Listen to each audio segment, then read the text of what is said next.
Hey, what's happening, guys? We're about to hit the first real stunt session with the new ZX6R, relatively new, in 2013. I just wanted to give y'all a peek at the bike all naked now. I took off a lot of the fairings, left the front on. I'm going to put the bracket back on for my headlights so I can head out to Houston this weekend. And of course, all my new gear, man. Just loving this stuff. Fits really well. And Icon everything, y'all. It's gonna be a fun time today. Still don't have my 12 bar. Hopefully we'll get that soon, and we still have a few other things that we need to do on the bike, namely just the front forks. I've got to get the seals redone, but everything else is straight. And I'm wearing the Icon Airflite. It's a really great helmet, new look. If you haven't seen it before, I'm gonna flash a picture of it up somewhere right over here. Let y'all see it. It's a really cool helmet. I like the design. Unfortunately for the lot, I'm hoping that it'll be good. But when I wore it to work this morning, I was just blasted by the wind noise. I mean, it's unreal. So it's probably not gonna be the helmet that I wear when vlogging on the road. I'm gonna end up having to get something else. Maybe another Shoei RF 1200, maybe something else. I really liked that Shoei. But this one has so much airflow. The visor comes all the way down to the chin. It's kind of awkward to open one-handed. Like say you're just riding and you come up to a stoplight or a stop sign, or you're just going slow, or just came off the interstate and start going slow. It's pretty hard to open one-handed. So, I mean, that's kind of a flaw to it. But there is a vent in the face right here, and it is huge, kind of like something you might think of with a motocross helmet or something. And it gets a lot of airflow through it. It's really nice. So it's not imperative. It comes with one of the fog-resistant visors. It hasn't really been too cold, so I haven't got to try it out too much. It also comes with the flip-down inner visor, the inner shade visor. Really nice. I've always liked the designs of things like that. Not everybody has the money to be buying extra shields, and not everybody wants to wear a backpack or whatever to be able to carry that extra shield with them. So I do have a polarized shield coming. There we go. I'm starting to get good, but I'm still chasing it out. I do have a polarized shield coming for it, but I may not put it on unless I just know that I'm going to be out all day. I'm going to be home by night, just because I have this flip down visor on the inside. And I tend to wear shades anyway. A lot of my Instagram photos are like that. Ooh, too much brake. A lot of my Instagram photos show that as I wear shades, a lot underneath my helmet, especially my Shoei I did. But it's really nice not to have to, it's just something else in your helmet to have to worry about. I'm gonna have to look into it a little bit further for the guys that like to use a Cena.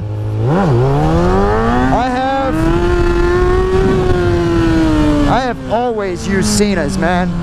I love the Cena headsets. They are freaking awesome. I have, I think it's the 10S maybe, or 10R, I can't remember. I had a 10 SMH, I think is what it was. It was the older model. Everybody was getting their 20s, and then I got the new 10, and it was a really great platform. Unfortunately,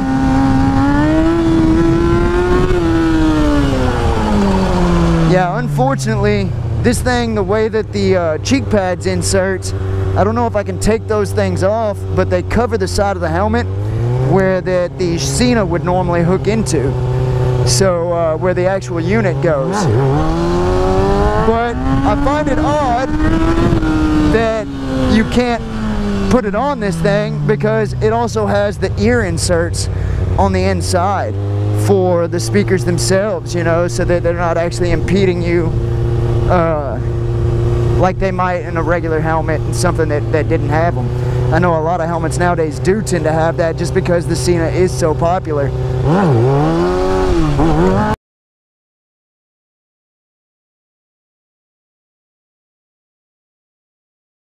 The field compression armor, man. This stuff I was really worried about. Like I've mentioned before, I am a small guy.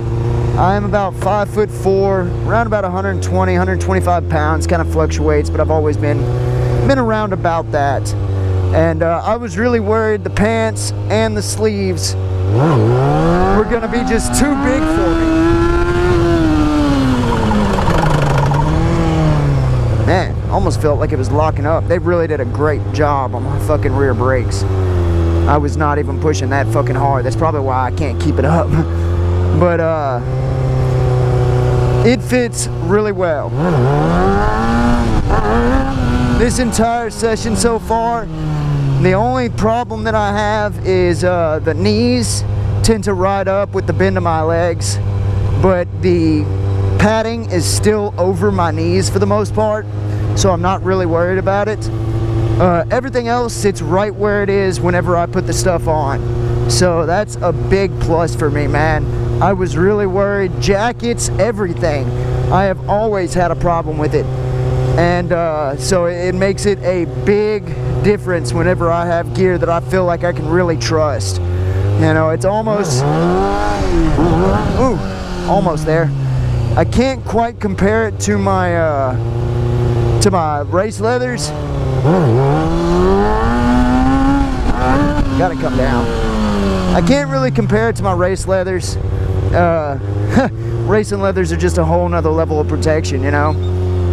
But they are definitely fucking awesome, man. They have really made me feel very comfortable. They come with, of course, the Hydra wicking or whatever they call it. It's pretty common in a lot of things. My helmet has it, the gear has it.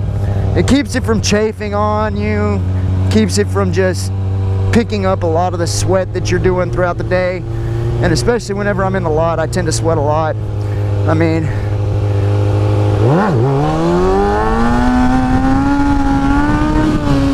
this stuff is a lot more physically engaging than it looks like. You know, it's like, oh, you're just hanging on to the side of the bike, but you're really not. You're really, really physically taking a beating.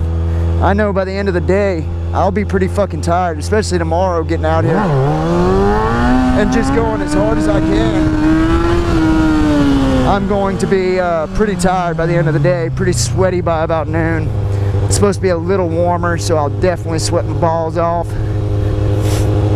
The padding, like I've mentioned before, they use the D30 impact resistant padding, which I have not tested and hopefully will not have to anytime soon. Probably get a video of it whenever I do.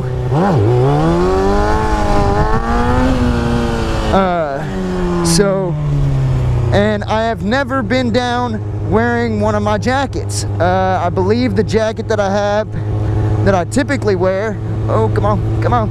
Yeah, the jacket that I typically wear, I believe is an Icon jacket, but I've never been down in it. I've probably rolled a couple times in the lot whenever I had my first ZX6R, but I don't ever remember really.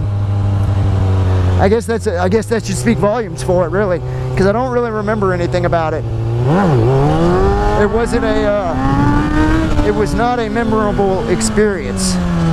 So there's that, you know. I mean, it definitely makes a difference. I don't remember what type of armor it is in that. I'm not sure if it's the D30 or something stronger. I know that they are much thicker in that, so there is that, I guess. And then on top of the D20, the pads that cover it are DuPont Kevlar. It's supposed to be highly abrasive resistant, so something that you should be able to rely on no matter what. I've always heard really good things about the Kevlar pants and stuff, something that I'd still like to get, even with the Under Armour that I wear. Just because that, you know, I would kind of like to keep all my flesh where it is. I've been down at 80 miles an hour. I had nothing on but my work clothes.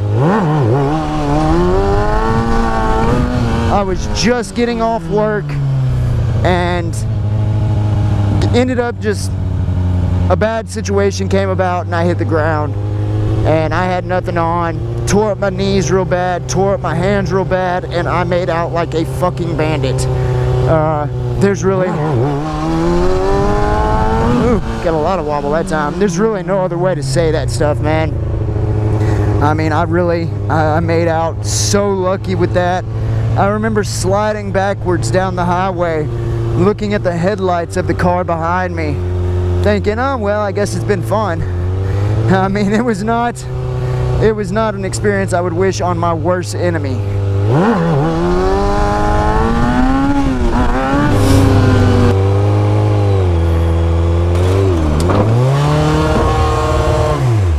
Alright guys, it has been fucking fun. And I will see y'all tomorrow. Peace out, bros.